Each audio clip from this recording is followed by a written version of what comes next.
me this is an exaggeration, and Lee may know this, it may have been in your book, but I'm always, much was made in your story and others who suffered injuries, particularly soldiers in Iraq, of the incredible quality and speed of battlefield medicine. And somebody said at some point, and I don't know if this is hyperbole, that if you were to suffer an incident or an accident, God forbid, like that, here on 70th Street and Park Avenue, your odds of being okay way lower than the odds of somebody suffering that where there's going to be, number one, a helicopter in 2 seconds, unbelievably qualified, right? Yeah, you know, the strange and sad irony of that, Tom, is that I say this sometimes, that where did Bob Simon die? Yeah. He died impact in New York City after doing all of this all these years. Yeah. And I say about the military, they got us out of there with these helicopters, these amazing pilots. In like 20 minutes, 37 minutes from the time of the impact, we had to go a mile down the road after this happened. Everybody got out of the vehicles, both the Iraqis and the American guys, got out, opened fire, stopped this attack, got us out of the tank, put us into another vehicle, and got us a mile down the road where the helicopter came in, took us out to Baghdad.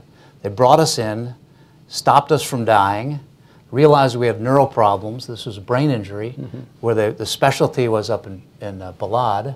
So they got us into another helicopter, got us up to Balad. By the time we were on the table there, it was 37 minutes after this hit. It's unbelievable. And then on top of all of that, these were the doctors, I think, that had done 4 or 5 of those surgeries that day alone by the time they got to mine.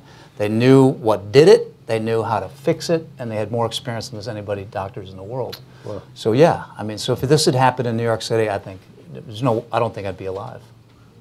So yeah, they're incredible military. It's just the biggest one is the recovery with so many with IED wounds in this war.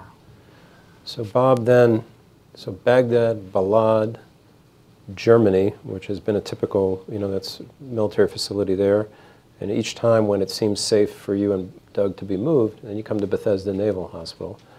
And as you've said, 36 days. I missed all of the Winter Olympics. Yeah, you slept through February, right? All of February. Yeah. Okay. So can we show the next clip then, which Bob has already given away?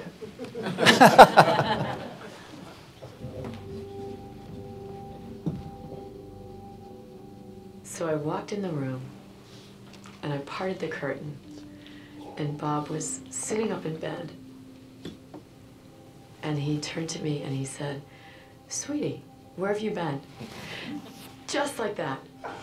Where did I get you?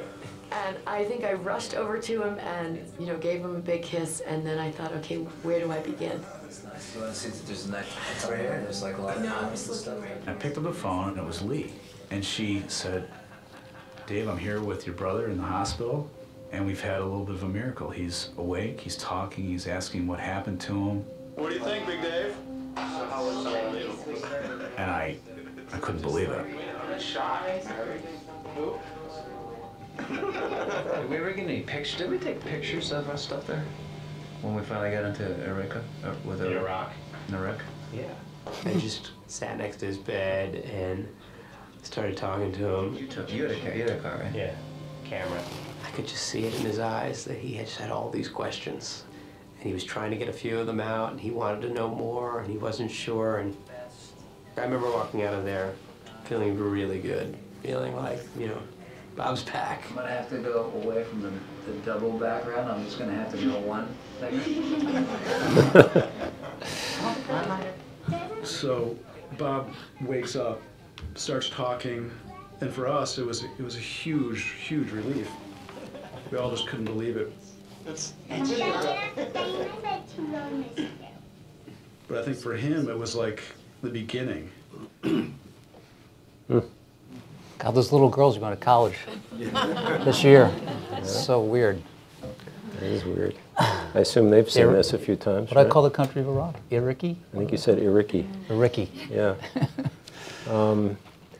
So actually, let's talk about that for a second. Is it aphasia, expressive aphasia? Is that what when you are looking for a word because, yeah. I mean, just again, by way of some background, I remember when some of us were permitted to come see you when you came up to the hospital here in New York, and by then we couldn't believe how far you've progressed in such a short time. But you still occasionally were sort of looking for a word or a... So how did that... and you were pretty impatient, weren't you, with your, as I remember. Yeah, I think that is absolutely true. You know, because in Taji, where I said 37 minutes, they removed, 16 centimeters of the skull off there because the brain was expanding when you get an impact like that. And I was hit on the left side. There's some shattering of the bones. There was rocks and metal that was implanted in this side. This completely got shattered on this side.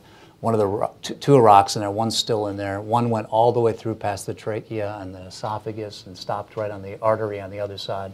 So I should not be alive, and all the blood was pouring out of this side. Okay. A couple of the people, you already showed the video, what do you want me to do? So they stopped all that and saved our lives, but basically what happened was because of that damage to the brain on the left side, it's aphasia, and so you lose your language.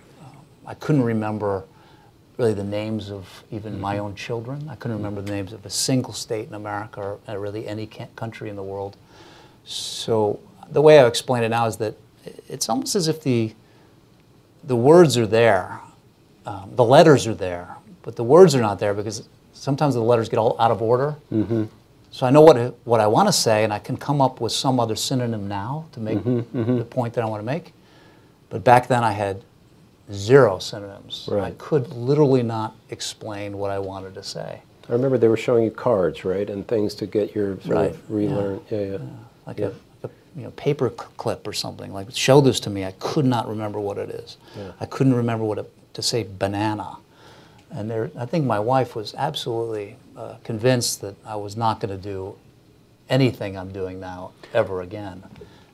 And I think sometimes too is that it's almost like the window of your office gets hit by a bomb and shattered, and all of the folders, all the papers out of the folders, out of the files just fly out into the street. Huh.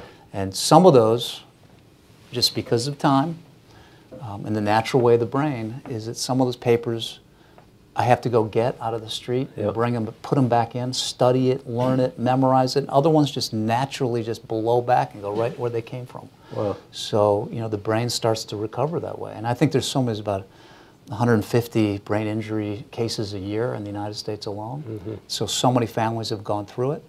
And, some things you'll never get back, but I think a lot of it you'll get back just naturally, but also just by work. I mean, you have to do everything you can do to read, exercise.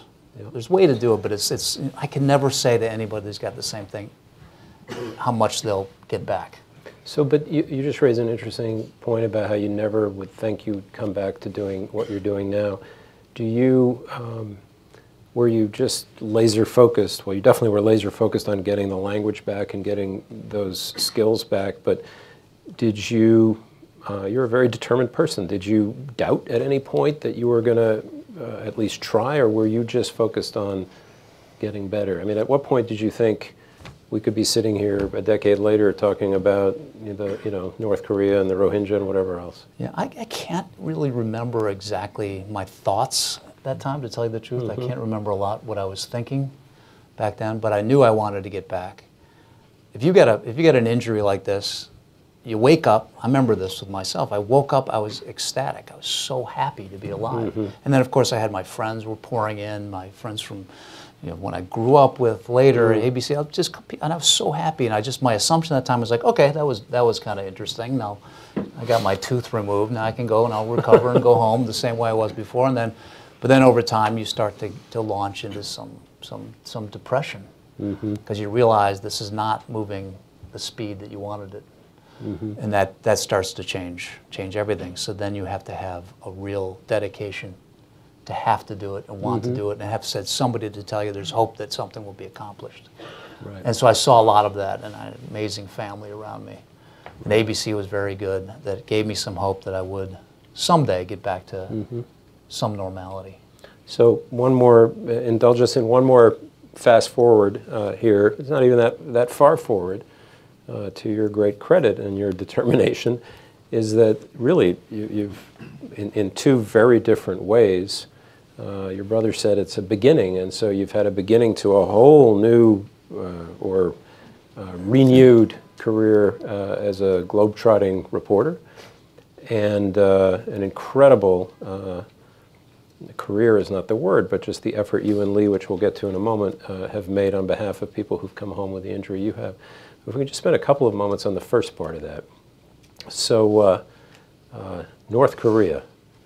I mean, and I'm picking here because you've been all over the world, really, in the last decade or so. There you are. So shifting gears profoundly here for a moment, I think I mentioned to you that I happened to get a call from an AP writer a week ago because Lester Holt from NBC had been, and I guess he took some criticism. I had not seen what he did in his reporting in the run-up to the Olympics from North Korea about going there when things are so stage managed. And I, you know, to me it's important to go, but it's a legitimate question, and you've now, as I said up there, you've been 8 times. What's your answer to that question about whether it's worthwhile, and have there been times when you've gone and spent the time and the effort and the energy and all that and found it's been a complete waste of your time? Certainly not the last point. I think it's a challenge every time you go there. I think all these countries that nobody knows anything about, there's nothing better than to get somebody who thinks the way you do and grew up in the place that you grew up, can go to a place and give your perspective on this place that you know will change their thoughts about that country. I mean, you don't want to have just speculation and people making up stories about another country without ever going there.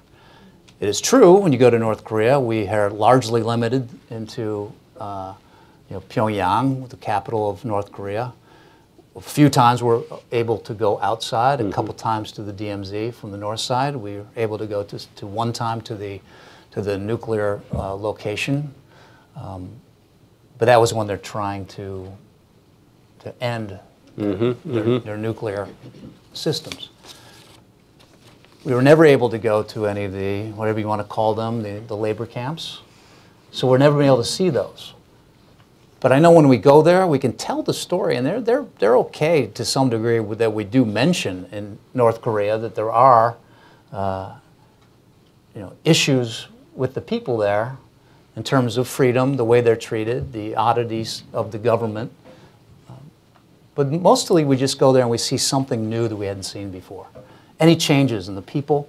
What are their lives different? They have cell phones now. They wear high heels now. They seem to be more free. The ones who are minders. Are those the main things you've seen lately that have been different? No, I've seen. I mean, the wealth within Pyongyang is now skyrocketing. I think it seems to be. The problem is when I say something like wealth, we don't know. It's just it could be just financial shifts, from somewhere else outside other parts of the country. They go in there. The food is better. The buildings are bigger. There's more electricity. The people are more talkative. They're much more comfortable with Americans coming there. There's certainly within that part, which is a very elite. It is the elite part of North Korea.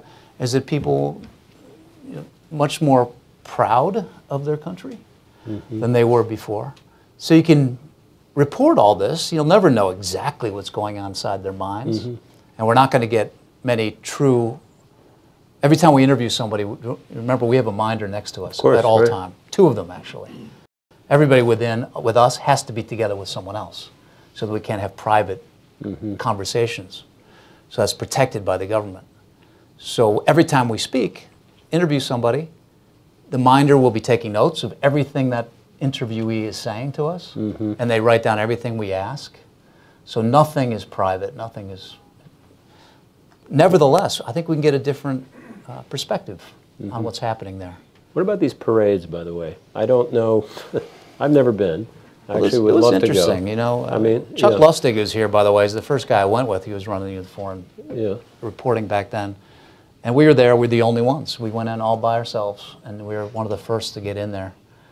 And then what developed is that they would decide that a lot of to have reporters allowed in North Korea, a lot of it was to glorify the history. And so inviting hundreds or dozens at least of foreign reporters to come in to watch the parades.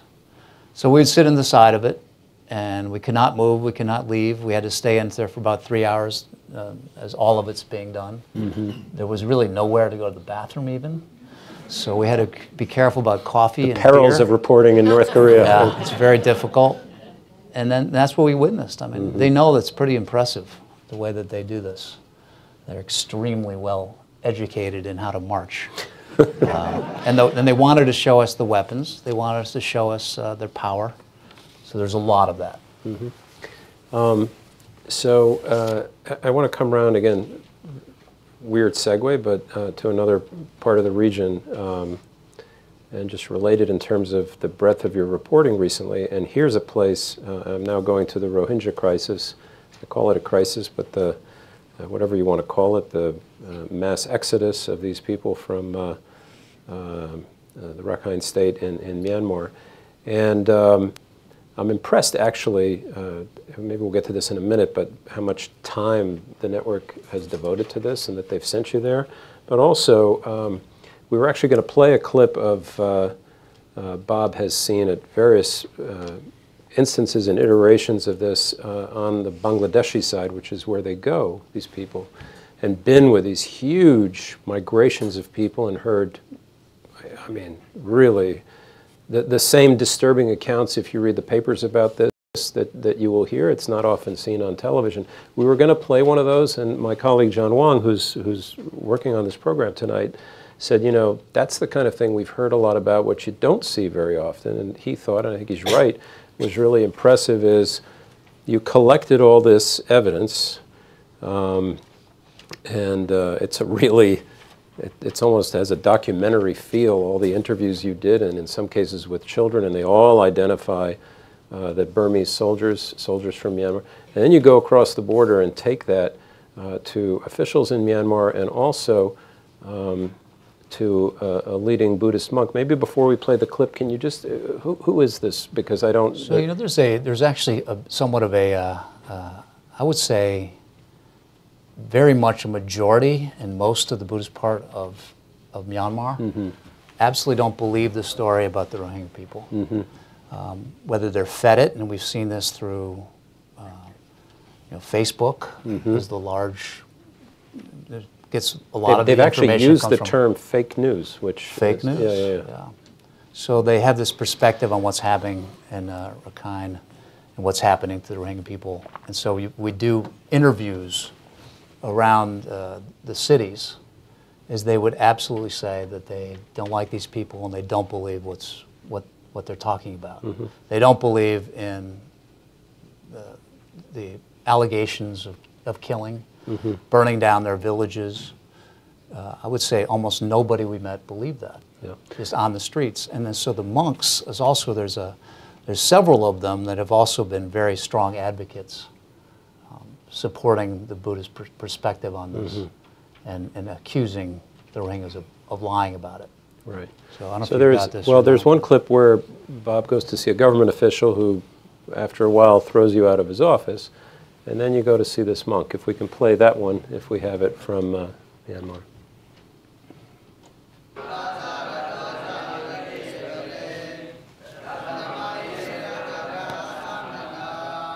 Hate can be found where you least expect it. Hello. Nice to meet you. There were about 1 million Rohingyas who have fled out of this country into Bangladesh. 600,000 of them just since August 25th. Why are so many people running if there's not a threat of death to them? The media from the West created the story that these people were killed by the Myanmar army because these Muslim people, these Rohingya people, they have planned to occupy the Rakhine State as their Islamic state. Are you saying that the Rohingya people are making this up? That the media is making this up? I will say that the news produced by the Western media is completely wrong. Many of the children that we spoke to said they witnessed the killing and that was done by those in military uniforms. I think that those kids are ordered to lie. Even their own parents have been killed. Do you think they're lying about that? They are lying. I do not believe that the military killed their parents. I got to thank Christine Romo, by the way, back there, who's been committed to this, for covering this for so many years with me, and she's the master of it. Anyway, I just want to say that. And is it, you know, as I said, I'm struck by the fact that you have the platform. This is not a story that we at the Asia Society are super interested in it, obviously, but it's not something you see that often on network news. Do you have a lot of pushback? Is it hard? Do you... Pushback about... Well, I mean, do you have the leeway to say, hey, this is something that we really think is important, and we're going to go there, and it should... I mean, how hard is it? From within ABC? Yeah. No, I think once you show that a story is extremely important and the story is well told and you seem to have an impact on it, I think it's much more easy to get approval to go to a place like this. And I also think that we've been going there for a long time, and so we're in there early on the story. So I think ABC has a pretty good feeling that we've been there since the beginning. I'm not saying own the story, but we've been there for significant amount of time and did updates on it. In terms of something like the monk, obviously when he claims this is all made up, even the children lie about it, our #1 priority was to try to get to one of these villages within Myanmar where this happened. All we've been able to see is those that have fled into Bangladesh. And talk about it. So they can tell the stories. Right, Can we just go and see, if you're saying this never happened, and the government is saying it never happened, why don't we just go ahead and go there and see? And they would basically all say, no, we've been there, it's not true. And it was, well, then we can go. It's an easy story. And we've never been able to go any of these places to do it. So I think it's, you just look at that and you pretty much know the truth of it.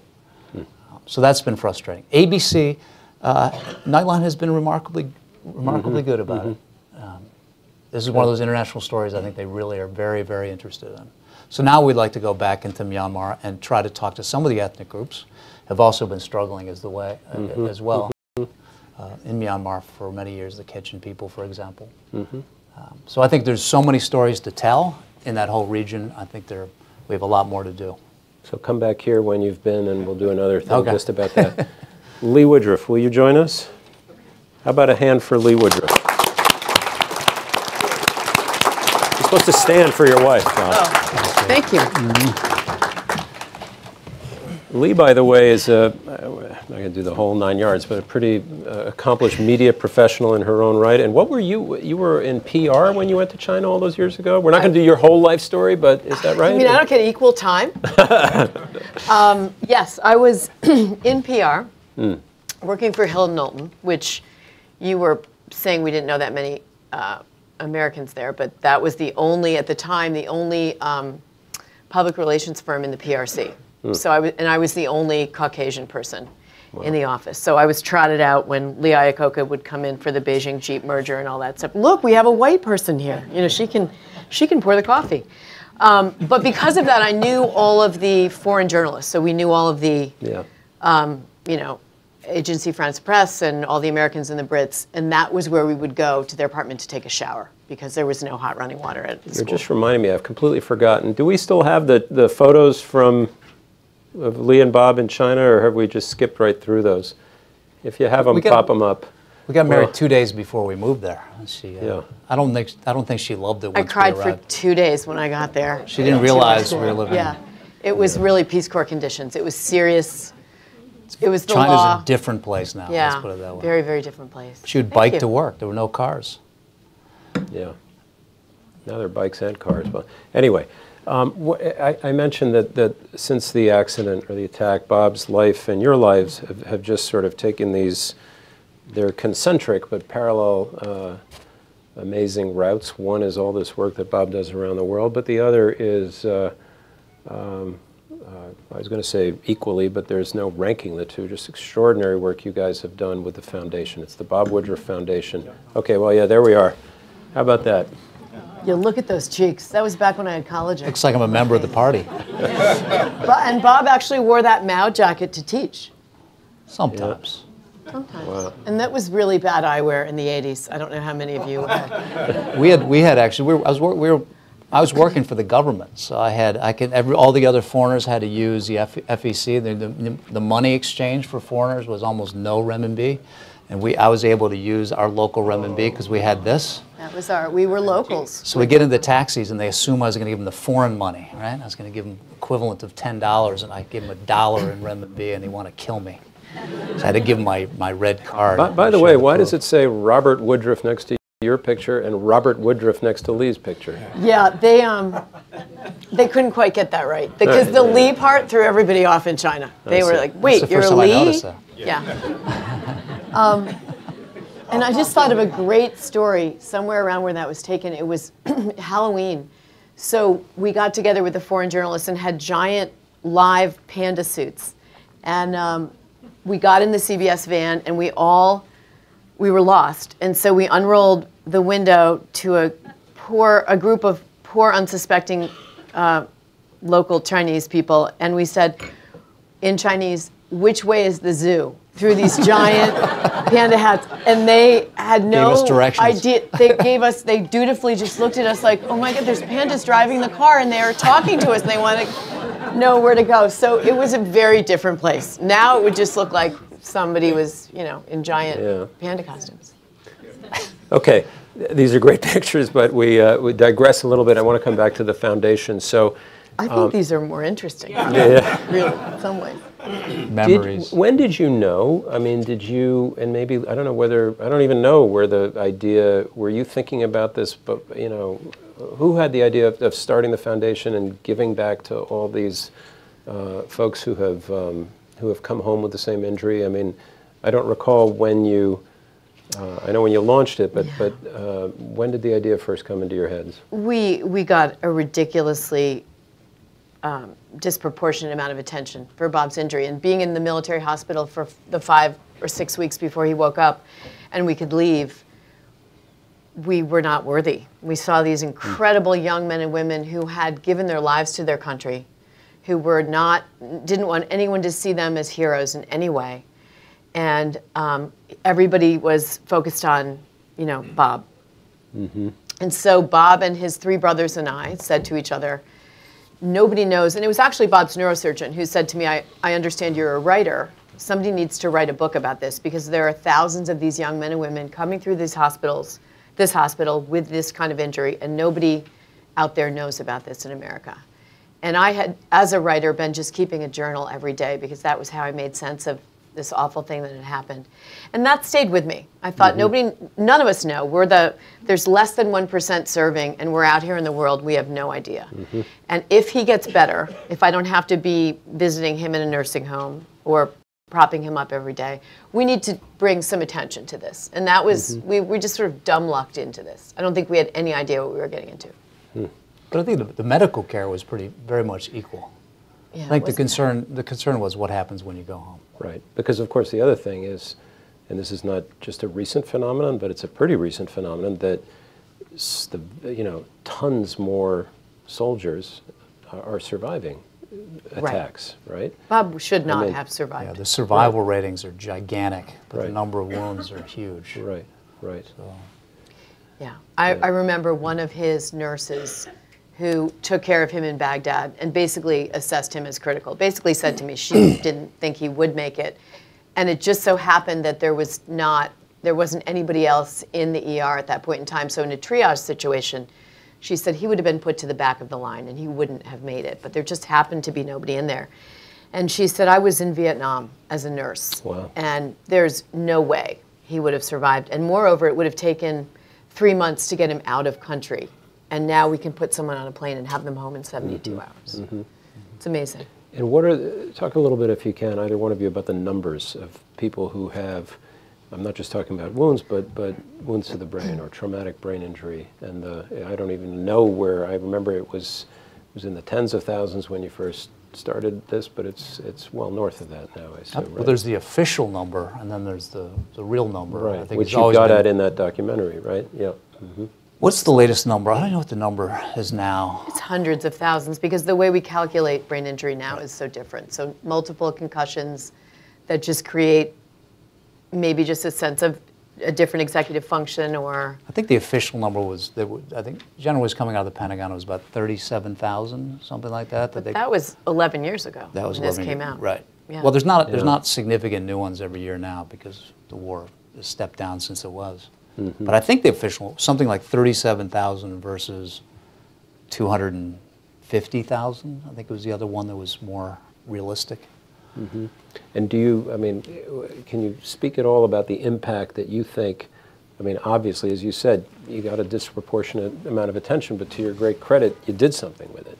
And the impact this has had either in shining a light or in changing things at all? I mean, would you say that and I don't know how focused you guys are in a regular way on, you know, how the attention has improved, or however you want to quantify it, since the foundation and other organizations started paying attention to it? I'd like to think we may have made a difference. We have given away more than $47 million that have been raised and given to organizations around the country that are doing work with vets and their families, because their families are injured as well, in real important areas: mental health, suicide prevention, reemployment. And the needs have changed. Think about where this war started. It was things like, somebody needs a ramp in their home. Right, so literally we were writing checks for mattresses for families kicked off the base whose dad was brain injured, and now it's you know, looking at wonderful ways that we can help support somebody and get them past post-traumatic stress with writing therapies and non-traditional methods, meeting Western medicine as well. I think the message is going out for sure. I mean, if you look back in in 2007 when that documentary, you showed what was really the first 25 minutes of the piece. The bulk of the story, which was one of the best things about the team that we're working with, Tom Yellen's team, was that we didn't want this story to be about my recovery and Doug Vogt's recovery. We wanted to talk about what's happening with the military. And if you went back to the second half of this, we were so unprepared for this war involving IEDs and survival, medical care that's made them live, but the bombs were creating brain injuries that we did not deal with in previous wars. That has now, we've all woken up about what these things are and how to stop them.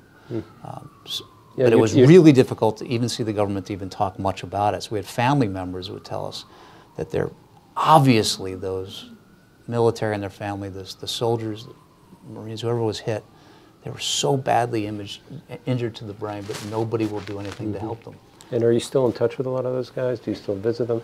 Actually, you know, before you answer that question, I know we have some from a few veterans organizations, some veterans who are here. I don't know if you care to raise your hands, but we'll give you a hand whether you raise your hands or not. Thank you for being here.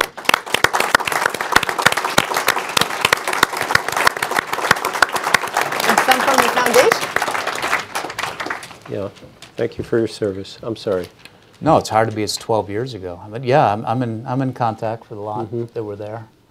A few that were in the tank with us, and developed a lot of new friends. And many of them are those that were also badly wounded. Yeah. Whether it's one we met in Bethesda Naval when I was there, or those we've done stories about for ABC and many other networks. And I think we've got a collection of friends that have gone through the same thing. You know, what we've learned is that maybe the most efficient way to help veterans is to have veterans help veterans, because you want to be with your teammate. They want to know exactly how you feel, what you went through, and so in that ways I relate so well to those who've gone through the same thing. I need to just tell a moment about Bob's aphasia, because with every hard story comes humor, and you don't get Did I just say something stupid just now? No, I'm going to go back to that video, which I have not seen that in maybe a decade. So that was, Katya and I were sort of sitting there, and it was, I don't remember all of the interviews laced together, but when he said Ariki, we literally, in the early days, first of all, he woke up speaking gibberish. And so that was a few days where we would just nod and go, sure, yeah, badoo-doo-doo, sure, we know exactly what you're saying. But then it went into a charades phase because he couldn't come up with a word. So I'm thinking, we're never going to go to a cocktail party again. Like, that's going to be a little tough. But my favorite story was he woke up, he got his trach tube out, so he could finally eat real food. And he was starving. He couldn't wait to eat, but he couldn't tell me what it was that he wanted to eat because of his aphasia.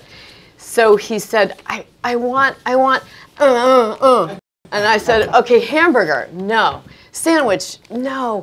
And we're drawing pictures, and I'm thinking, this is really going to stink, you know, for the rest of our life.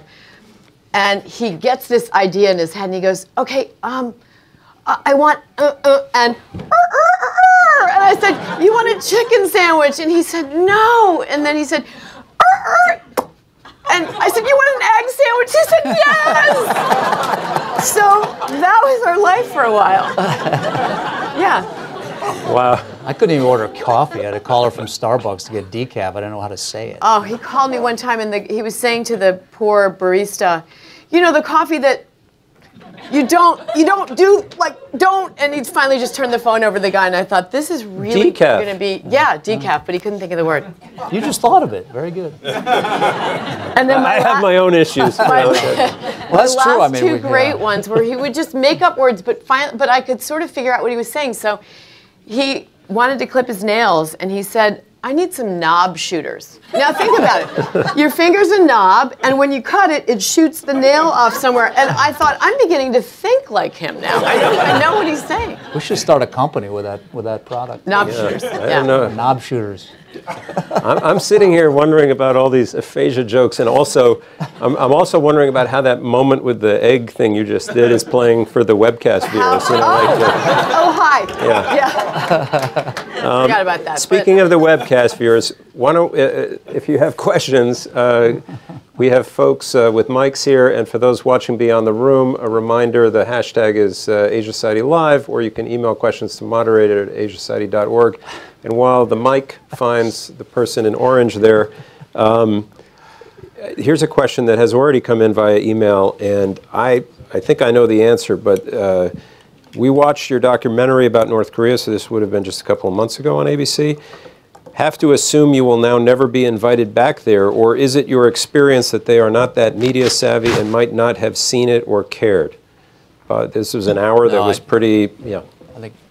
I think everybody, I'm sure everybody here from ABC knows that all of this stuff is watched. Every little minute that we do, everything we put on the internet, every piece we broadcast is absolutely watched. And so there are, meeting once in a while with those from the North Korean government, the ones here in New York. Yeah.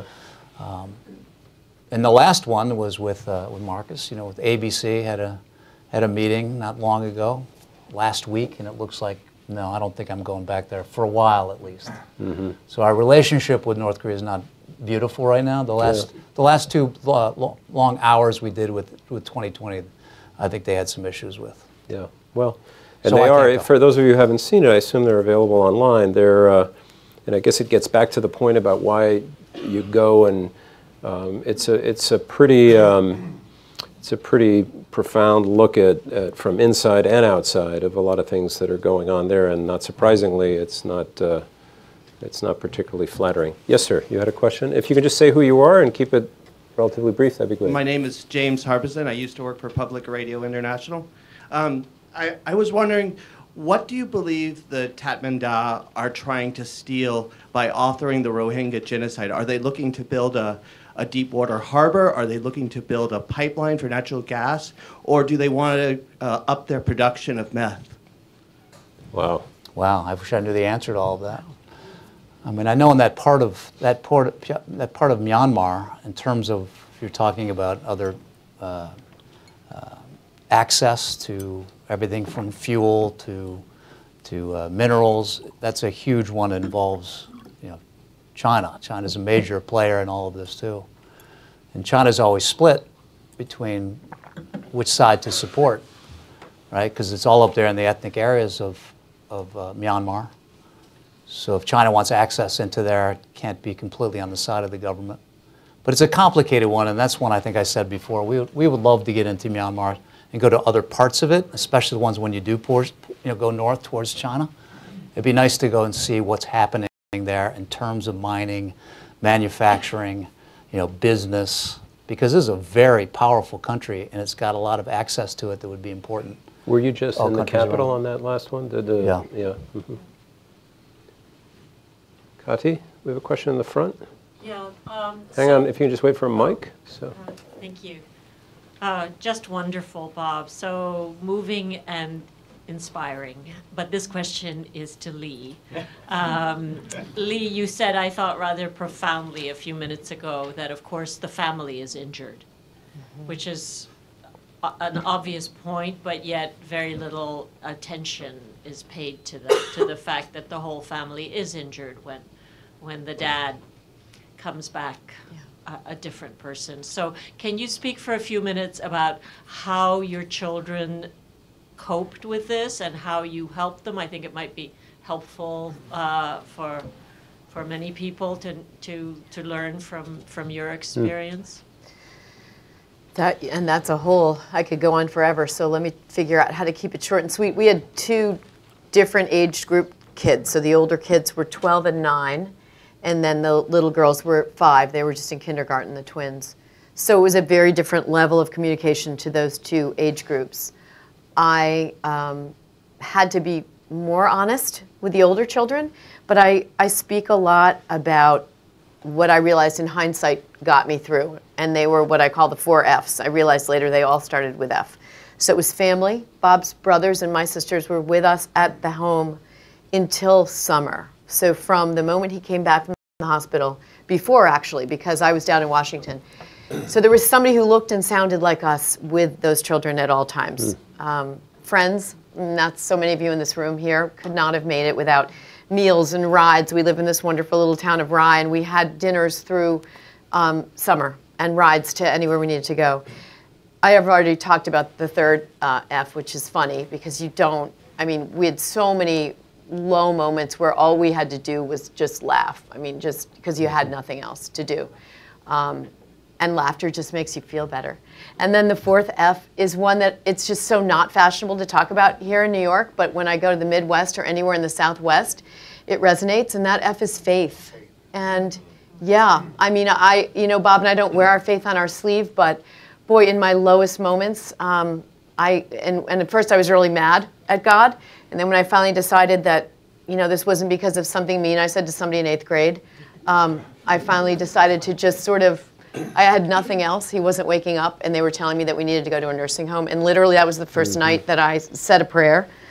And the next day, I woke into his room, and he was awake. And I'm not going to make anything bigger of that than it was for me. But I think in those moments where you can't sink any lower, faith for so many of us just stops you from going lower. And I use those 4 legs of the stool in different ways and in different degrees. And I use them with my children, so that when they would ask me the hard questions, is Dad going to ever be the same? Will he, you know, come back to us? I would say, I don't know, sweetie, but I believe that God will bring your father back. And that was kind of an easy out in a way. And I could put it somewhere else. And I think my kids could see that, you know, that I was in a framework where I had this foundation. And they've all gone to Sunday school, and what they choose to do with that, whether you're Buddhist, Christian, Jewish, I think we're all talking about the same thing. But in those hospitals with veterans, when I visit them and see them and family members and caregivers, I can tell you that those that do believe in something bigger than themselves, they have better outcomes. You know, it's interesting. There's some good things that happen out of all of this. I mean, I think having been blown up like this and wounded, I don't think I've ever been more satisfied with anything in my life, with the things we've been able to do with the foundation, and to get so many close friends that I've developed because of all of this. Yeah, I'm so lucky that I'm reporting the way, to a large extent, the way I did before. But I also remember there was where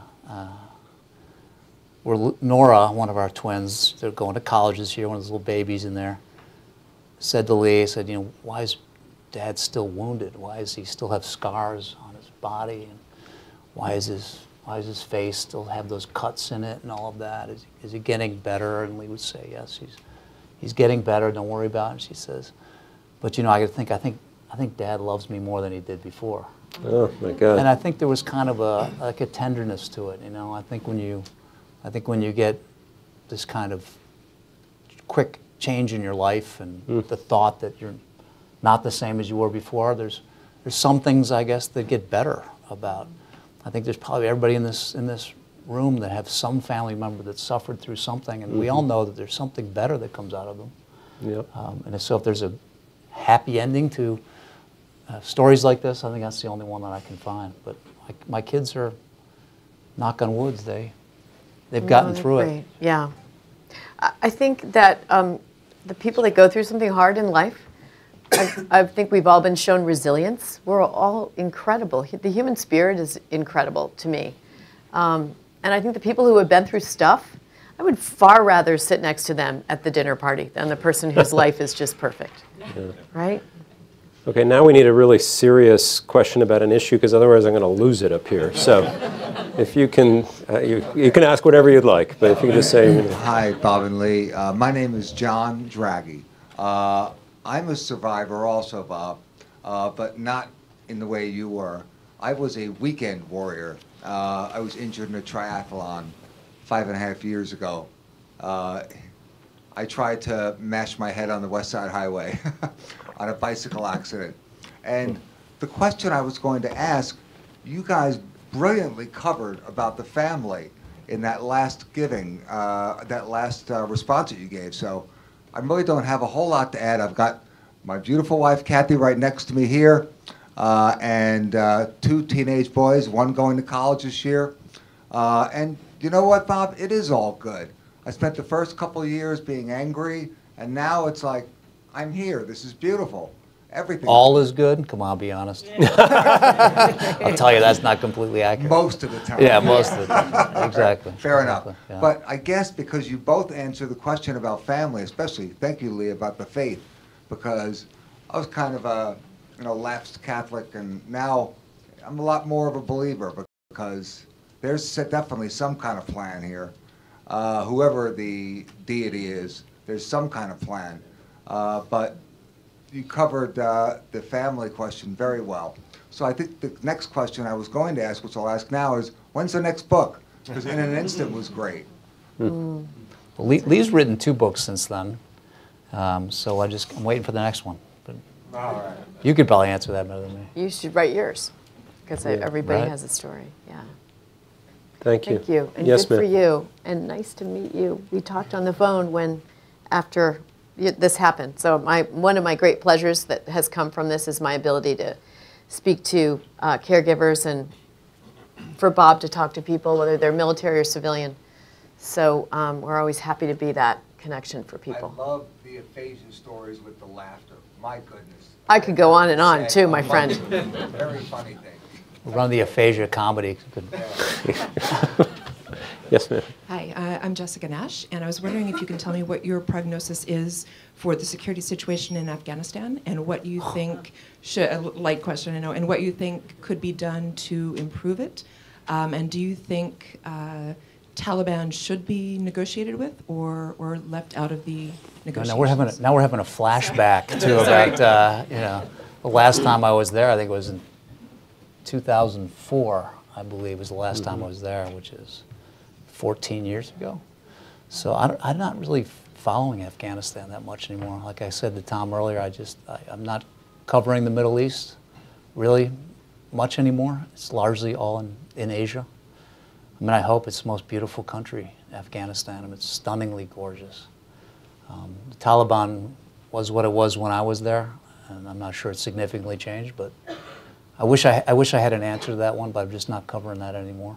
Do you, maybe just to spin it a little bit though, do you ever, I don't know whether you, the veterans you know or speak to, and this is a difficult issue, but look at the hundreds of thousands of Americans who have served, in some cases, multiple tours there. And I don't know to what extent they follow what's going on now, but we're what are we, almost 17 years since it started and you went in there. And I have to say even if those veterans don't follow it that closely, it must be, at the very least, a source of great frustration, if not anger, that this is where it is now still.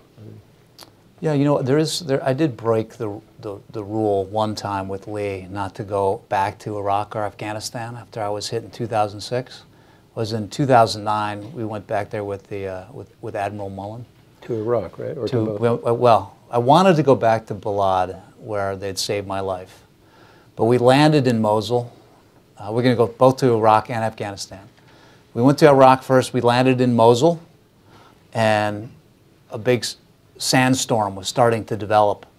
And so we landed in Mosul. We were going to stay there for a few days, and I was going to go up to Balad, but they were so afraid that we would be trapped on the ground for 2 weeks if that sand came in. So we decided to bail on Iraq completely. So all I saw was the airport of Mosul. So I've never been back to Iraq at all. But then we went on to Kabul, and we were there reporting in a couple of the bases around Afghanistan. But largely what I wanted to see what's happening to those that were being wounded in Afghanistan at that time. And there were significant numbers. That was 2009, well before they pulled out. And so I saw a country where it was still major wounds. The days of reporting about Taliban, this is the problem with that. We have no access around the country anymore. I remember it was about 2004 in Iraq, where we had traveled the country around. Certainly 2001 to 2002 in Afghanistan, we were able to wander around Afghanistan.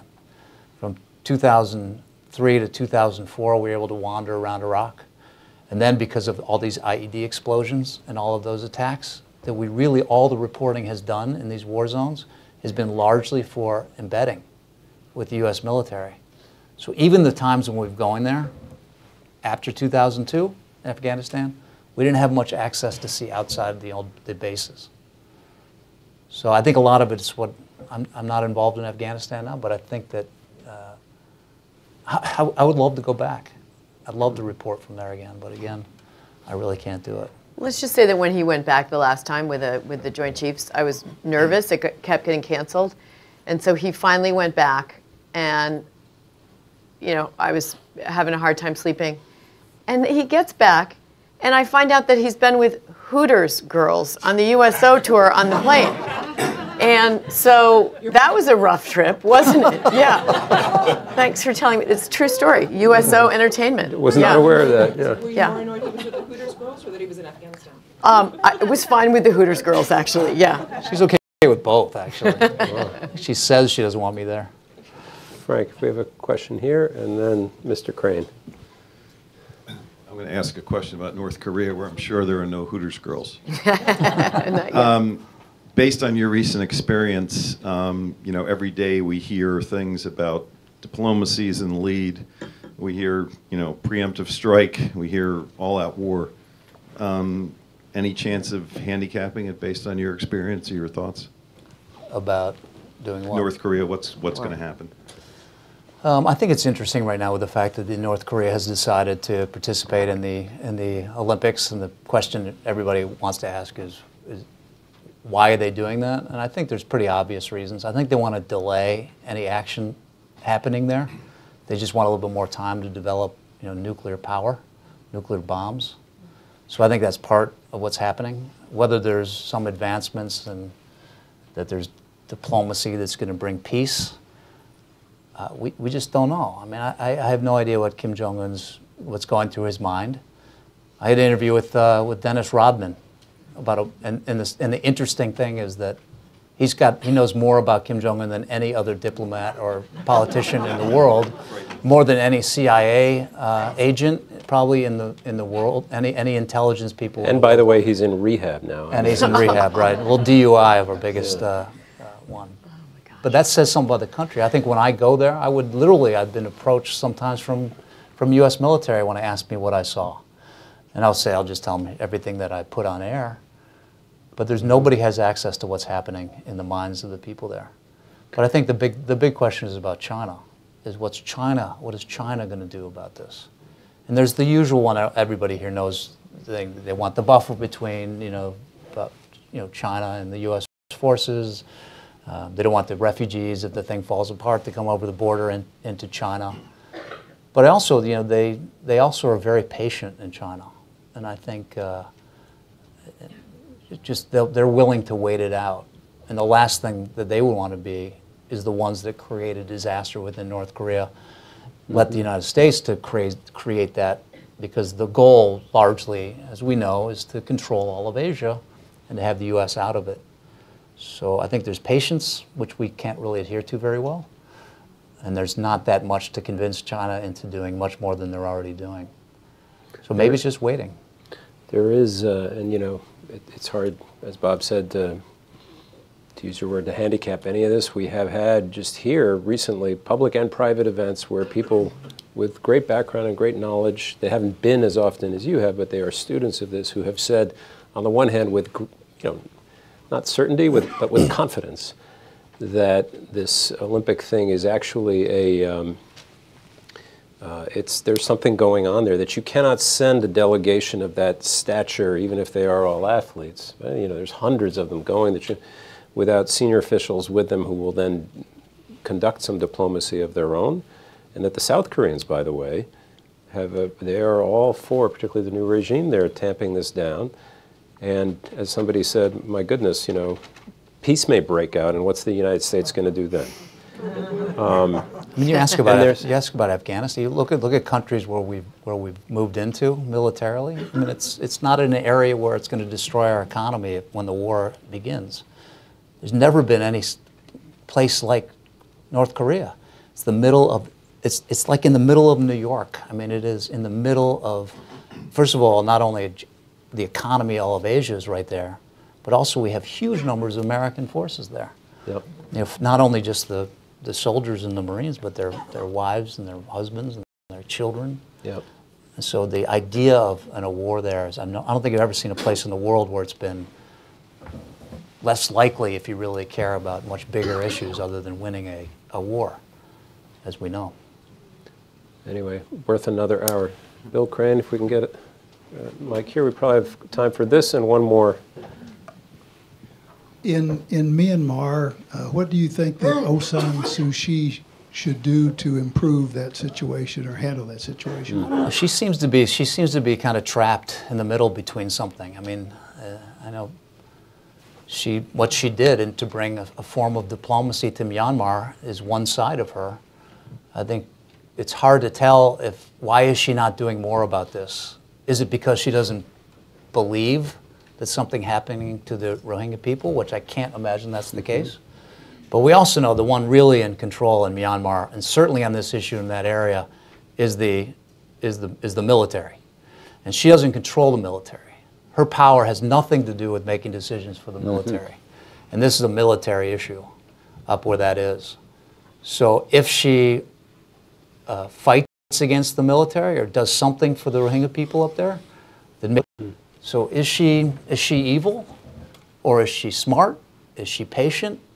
Is she I don't know, brilliant, stupid? I don't think we know any of this, because I don't see what's happening on the inside of that too. But there's certain different arguments for what she should do and what she shouldn't do. And I think my own personal opinion is she's pretty torn. And I think what we can't get access to, again, is the places where this is happening, and we can't talk to the military. We can't get in interviews with the military. And we can't get an interview with her either. I mean, she's pretty much disappeared from attention. Yeah.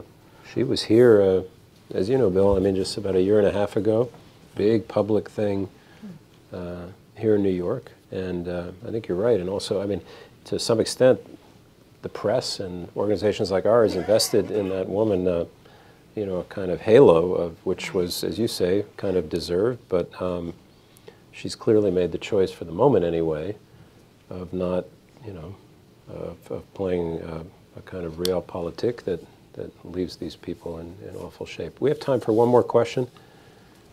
Yes, sir, the gentleman in the back there. Thank you. This question is for Mr. Woodruff. What would you advise someone who wishes to cover stories in the Middle East? I'm sorry, what?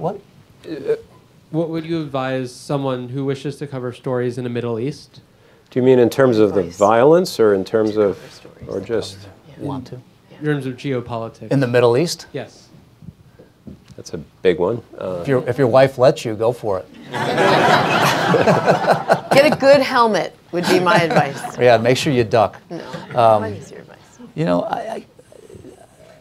know, it's kind of interesting that literally when I got out of college, I had this dream of going and and go and report. I mean, it's interesting, well before I even really realistically thought that I would. But I remember I had this dream of going somewhere between 1980 and 1988 to go and cover the Iran-Iraq battle going on, the war there. And I remember I was on the subway and I talked to some guy who just came back from it. Wow. And he told me, you want to go there? You're probably going to get killed. It's incredibly dangerous, but you love it. Kind of had that feeling from a guy who was a reporter that had been there before. But I didn't go because I wasn't really that prepared to do it. I mean, the Middle East is a gigantic story, and it's a beautiful place and a dangerous place, depends where you are. If you're willing to do that, go for it. I mean, I think we use a lot of freelancers now in the Middle East because we've withdrawn a lot of our bases and our bureaus in the Middle East, and so there are opportunities for, if you want to go and freelance and get some work, then I think you got a better chance of doing that now than you were 10 years ago. Not dangerous everywhere either. Right. Well, when you say the Middle East, I keep thinking it's someplace where there were wars.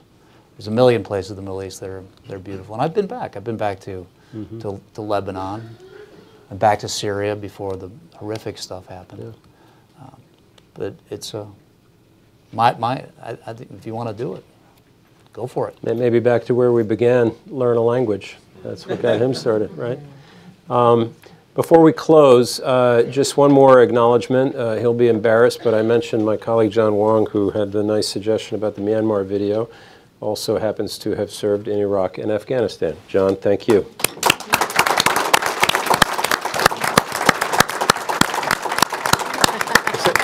He left the room when I acknowledged him.